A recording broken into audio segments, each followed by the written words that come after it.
धर्म टेकरी चौकी प्रभारी सीलिंग गिरने से घायल, गंभीर हालत में ले जाए गए अस्पताल, इलाज जारी। नवागत डीआईजी अनिल माहेश्वरी ने संभाला पदभार, पुलिस अधीक्षक विवेक अग्रवाल और अधिकारियों ने किया स्वागत। अध्यापक से शिक्षक बने लेकिन नहीं छूटी पेमेंट की बीमारी, 2 महीनों से पड़े हैं वेतन के लाले। और राजमाता सिंधिया कन्या महाविद्यालय की छात्राएं परेशान, छात्र सुरक्षा संगठन ने सौंपा ज्ञापन।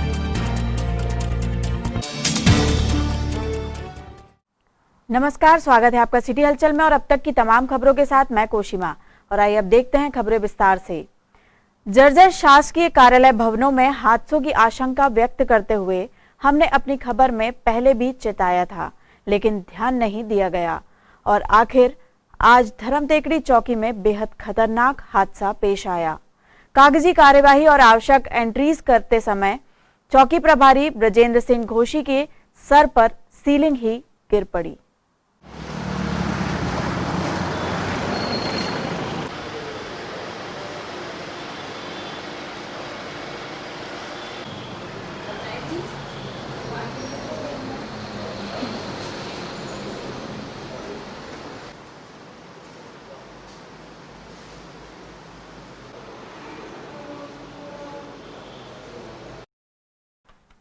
धर्म टेकरी चौकी प्रभारी ब्रजेंद्र घोषी को घायल अवस्था में अस्पताल पहुंचाया गया। जानकारी मिलते ही उच्च अधिकारी भी अस्पताल पहुंचे। इस गंभीर हादसे में चौकी प्रभारी के सिर में 6 टाके आए हैं। करीबन 12:10 की बात होगी। चौकी प्रभारी मुझे अपने कक्ष में बैठे थे और मैं कंप्यूटर कक्ष में अपने शासकीय कार्य करवा रहा था। उसी समय छत से का जो प्लास्टर है वो नीचे गिर गया तो उससे उन्हें सिर में चोट लगी और बेहोश हो गए थे। तो यहाँ से उनको हम लोग आनंद हॉस्पिटल ले जाकर भर्ती करवाए। वहाँ 5 टाँके लगे हैं और डॉक्टर ने अभी बताया कि खतरे से बाहर, अभी भी सिटी स्कैन के बाद बताएंगे। इसकी हालत जर्जर समझ में आती है कैसे? वो जर्जर तो है, एक बार पहले भी कभी और गिर गई थी, बोले उसको प्लास्टर डालने में, अब इस बार दूसरी बार गिर गई। चोटी की वजह से हालत तो काफ़ी खराब है। तो इसकी शिकायत नहीं की? शिकायत होगा तो जैसे कभी बहुत दिन पहले ऐसा हुआ था, अभी कहीं ऐसा लगा नहीं, ऐसा किसी ध्यान भी नहीं गया ऊपर कि ऐसा कुछ है। बहुत ज़्यादा जर्जर तो नहीं है लेकिन थोड़े दिन है तो खराब ही हालत है।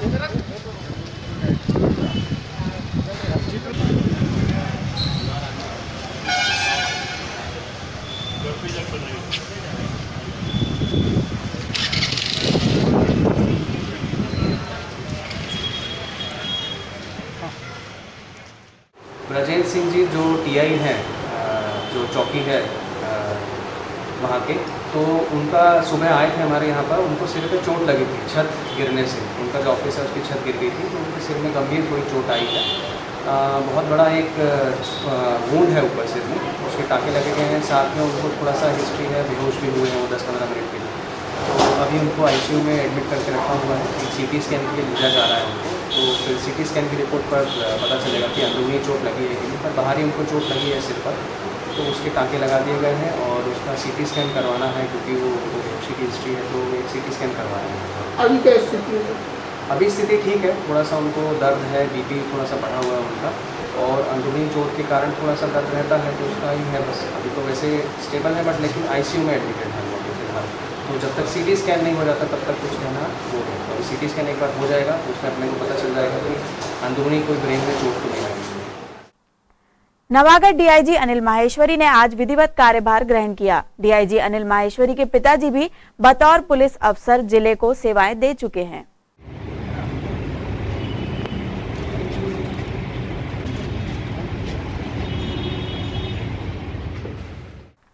नवागढ़ डीआईजी अनिल माहेश्वरी की ज्वाइनिंग के अवसर पर एसपी विवेक अग्रवाल तथा अधिकारियों ने स्वागत करते हुए शुभकामनाएं प्रदान की। डीआईजी अनिल माहेश्वरी ने हमसे चर्चा में अपनी प्राथमिकताएं बताई।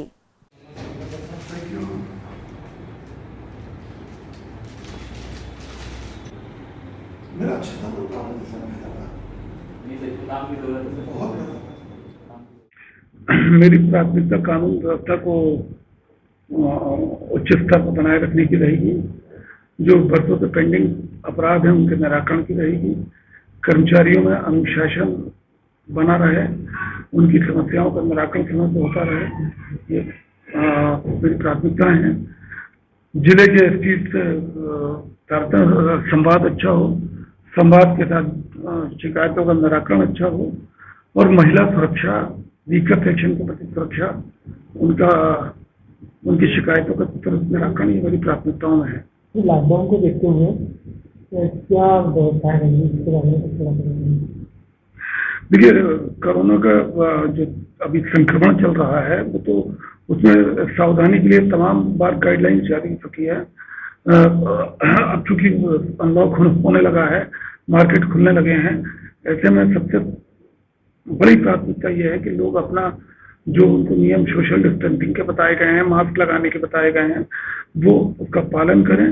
हम जो भी हमसे हमारे स्तर पर मदद होगी हम वो पहुंचाएंगे, लेकिन यहाँ पर जनता को स्वयं को जागरूक होना है और यथासंभव कोशिश हम करेंगे कि सरकार के निर्देश हम उनके सबके पालन कराते रहें।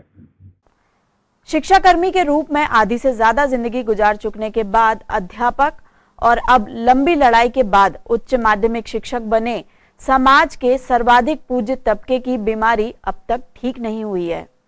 पेमेंट के लाले तब भी थे, अब भी हैं।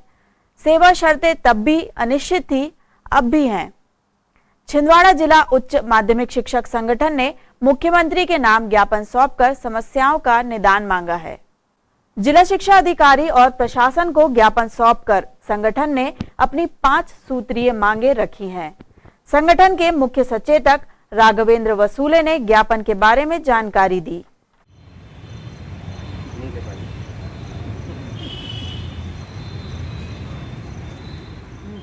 आज प्रांतीय आह्वान पर उच्चतर माध्यमिक शिक्षक संघ के द्वारा छिंदवाड़ा में कलेक्टर महोदय को और जिला शिक्षा अधिकारी महोदय को अपनी समस्याओं का ज्ञापन दिया गया, जिसमें पदोन्नति, क्रमोन्नति, समयमान वेतनमान, अनुकंपा नियुक्ति के बारे में हमारी मांगे रखी गई है।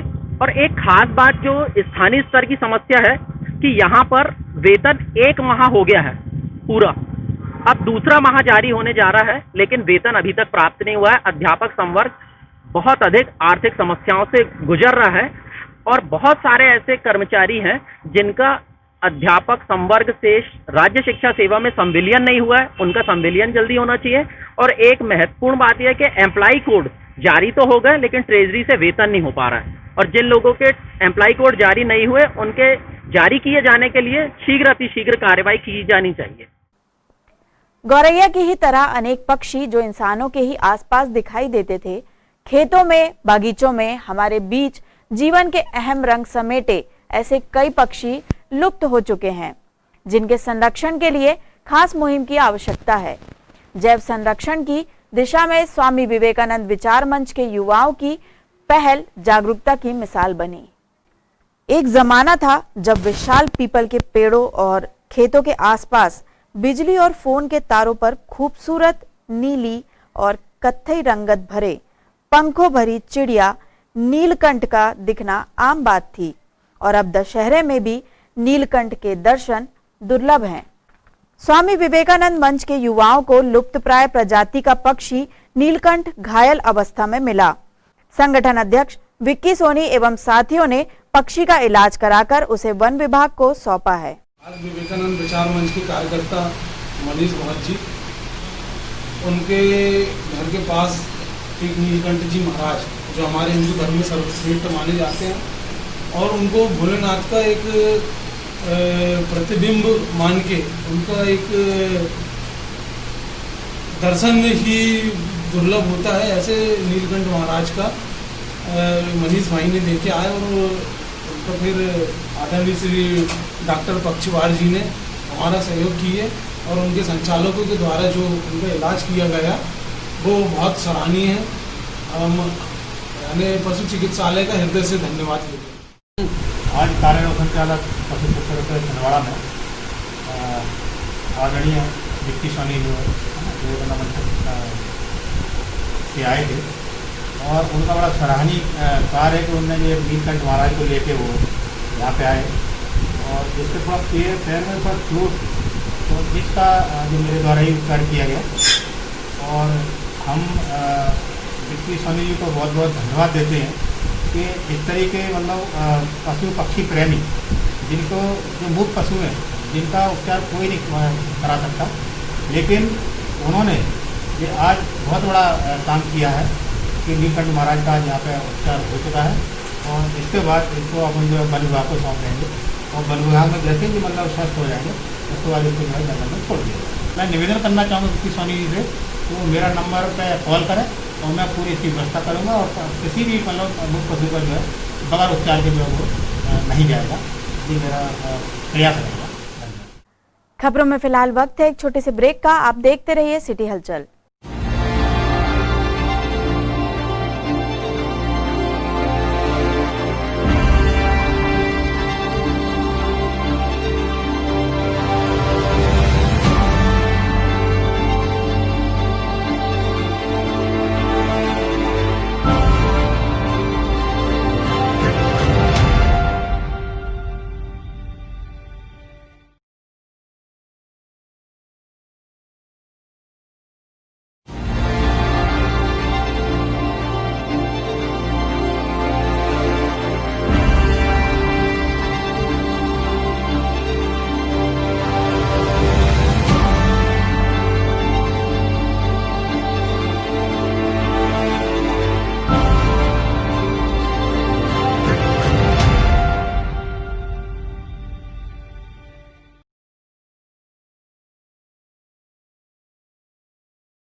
ब्रेक के बाद आपका फिर से स्वागत है। विधायकों के बिगड़े बोल कोई नई बात नहीं, लेकिन तमाम प्रयासों के बावजूद लगातार अभद्र टिप्पणियों का क्रम रुक नहीं रहा है। ना तो लोग जनप्रतिनिधि होने की गरिमा समझ पाए हैं और ना ही देश के संवैधानिक पदों का सम्मान करना। भाजपा महिला मोर्चा ने ज्ञापन सौंपकर प्रधानमंत्री और महिला सम्मान को लेकर अपनी मांग रखी। जिला भाजपा महिला मोर्चा अध्यक्ष प्रीति बिसेन और उपाध्यक्ष सुश्री शबनम खान के साथ मोर्चा पदाधिकारियों ने कोतवाली थाना पहुंचकर ज्ञापन सौंपा। हमारा महिला मोर्चा आज ज्ञापन देने के लिए जो गए थे कोतवाली कि एफआईआर दर्ज हो कांग्रेस विधायक शशांक भार्गव, जिन्होंने नरेंद्र मोदी जी और केंद्रीय मंत्री स्मृति ईरानी जी के बारे में जो अभद्रता की है, एक महिलाओं के बारे में इस टाइप का महिलाओं का मान सम्मान का ख्याल न करते हुए और ऐसी अभद्रता करने वाले विधायक के ऊपर एफआईआर होना चाहिए। उनको बर्खास्त करेंगी पार्टी से, यही हम लोग मांग कर रहे हैं प्रशासन से कि ये दोनों विधायकों के ऊपर और एफआईआर दर्ज होना चाहिए। राजमाता सिंधिया कन्या महाविद्यालय की एमएससी मैथ्स संकाय की छात्राओं का परीक्षा परिणाम अजीब ही आया है। क्लास की ज्यादातर छात्राएं 1 या 2 नंबर से अनुत्तीर्ण हैं, जबकि छात्राओं का कहना है कि उनके सारे पेपर्स अच्छे गए थे। छात्र सुरक्षा संगठन अध्यक्ष युवा कांग्रेस नेता सौरभ ठाकुर के नेतृत्व में कलेक्ट्रेट पहुंचकर छात्राओं ने पुनर्मूल्यांकन की मांग की है।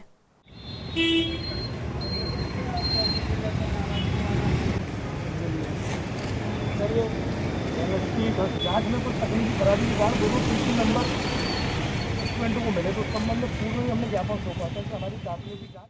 आज हम सभी लोग राजमाता सिंधिया कॉलेज की जो हमारी छात्राएं हैं उनकी समस्या को लेकर यहाँ पर हम ज्ञापन सौंपने आए हैं। एमएससी मैथ्स के सब्जेक्ट में इन सभी छात्राओं को जांच ढंग से ना करके 2 या 3 नंबर इन्हें पेपर में प्राप्त हुए, तो पुनः पूर्व में हमने ज्ञापन निष्पक्ष जांच कर कापियों की पुनः जांच करने के लिए हमने एक मांग रखी थी, लेकिन अब तक कोई कार्रवाई उस मामले में की नहीं गई। आज हम पुनः इस मामले को लेकर यहाँ पर कलेक्ट्रेट में आए हैं और हमने चेतावनी भी दी है कि जल्द से जल्द अगर हमारी मांगें पूरी नहीं की गई तो हम छिंदवाड़ा यूनिवर्सिटी के जो कुलपति है उनका पुतला दहन करेंगे छात्र सुरक्षा संगठन की ओर से। हम लोग गर्ल्स कॉलेज की स्टूडेंट हैं। अभी हमारा लॉकडाउन के चलते ही एमएससी मैथ्स का रिजल्ट आया है। ज़्यादातर बच्चों को सभी सब्जेक्ट में 2 या 3 नंबर दिए गए। हम लोग के पेपर बहुत अच्छे गए थे कि हम लोग अच्छे नंबरों से पास हो सके। छिंदवाड़ा यूनिवर्सिटी से जितने भी कॉलेज अटैच है लगभग सभी कॉलेजों का रिजल्ट इसी तरह अनाउंस है। हम लोग का बस एक ही यही कहना है कि यूनिवर्सिटी हम लोग की कॉपी दोबारा से चेक करे और हम लोग का भविष्य उज्ज्वल में रखे। कलेक्टर सौरभ सुमन ने आज समय सीमा के लंबित पत्रों की साप्ताहिक समीक्षा बैठक ली। जिले के तमाम विभाग प्रमुखों की मौजूदगी में कलेक्टर सौरभ सुमन ने मानसून को दृष्टिगत रखते हुए कृषि पीएचई, नगर निगम, स्वास्थ्य, शिक्षा तथा राजस्व अधिकारियों के साथ खाद्य आपूर्ति अधिकारी को जरूरी निर्देश प्रदान किए।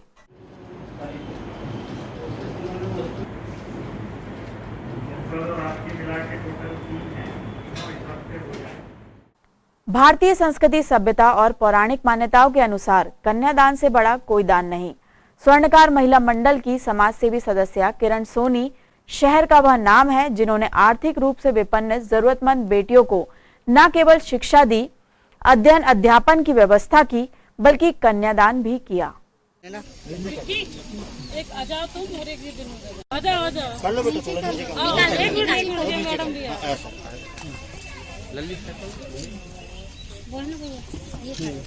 कोई दिक्कत नहीं।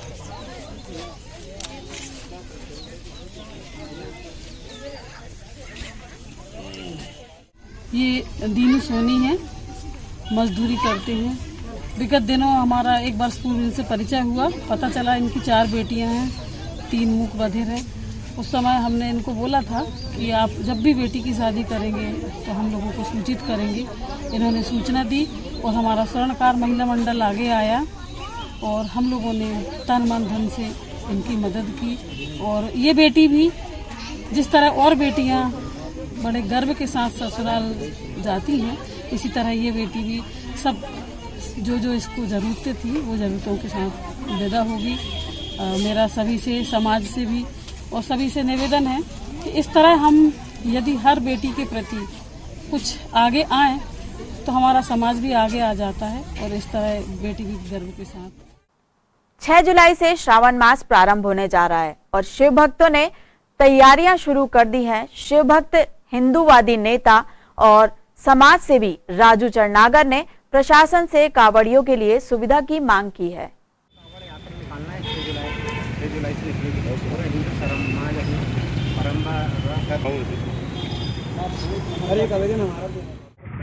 पाँच 6 जुलाई से श्रावण मास प्रारंभ हो रहा है। पूरे देश में श्रावण मास में जगह जगह भोलेनाथ का अभिषेक होता है। देश के कई प्रसिद्ध स्थान है जहाँ अभिषेक होता है। राम नाम के कीर्तन होते हैं, जप होते हैं, पूजा होती है, अर्चना होती है। लेकिन देश में इस महामारी के संकट को देखते हुए पूर्ण सतर्कता से सोशल डिस्टेंसिंग का पालन करते हुए नियमित जांच कराते हुए अगर कोई कांवड़ यात्रा में सम्मिलित होना चाहता है, प्रशासन उसे रोके ना। विधिवत एक नियम बनाकर उनको कांवड़ यात्रा में जाने की अनुमति प्रदान करे और उनकी इच्छा ना हो, अगर मान लो ऐसे कोई संदिग्ध स्थिति को दिखता है तो उसे तत्काल प्रशासन रोक भी दे, क्वारंटाइन भी कर दे, उसकी जो इच्छा कर दे। साथ ही कल पिपरिया में एक गाड़ी कार में गौरक्षा के, बजरंग दल के गौरक्षा के प्रमुख जा रहे थे। साथ में उनके प्रांत के प्रमुख राजकुमार सिंह जी भी थे। उनके वाहन को रोककर गाड़ियों से पीटकर एक कार्यकर्ताओं को गोली मार के हत्या कर दी गई। ये घटना निंदनीय है, भर्त्सनीय है मध्य प्रदेश में भारतीय जनता पार्टी की सरकार है और सरकार को तत्काल कड़ी से कड़ी कार्रवाई करके दोषियों को गिरफ्तार करना चाहिए, अन्यथा ये आक्रोश फैल सकता है।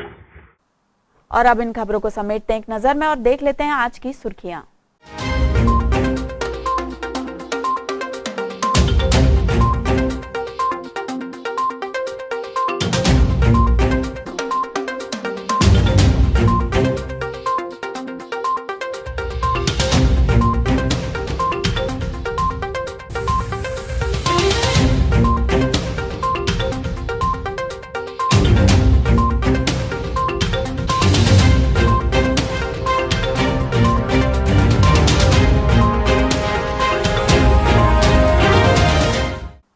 चलते चलते एक बार फिर देख लेते हैं आज की हेडलाइंस।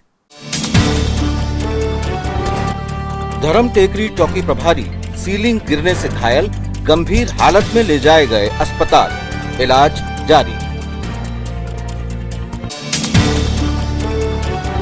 नवागत डीआईजी अनिल माहेश्वरी ने संभाला पदभार, पुलिस अधीक्षक विवेक अग्रवाल और अधिकारियों ने किया स्वागत। अध्यापक से शिक्षक बने लेकिन नहीं छूटी पेमेंट की बीमारी, 2 महीनों से पड़े हैं वेतन के लाले। और राजमाता सिंधिया कन्या महाविद्यालय की छात्राएं परेशान, छात्र सुरक्षा संगठन ने सौंपा ज्ञापन।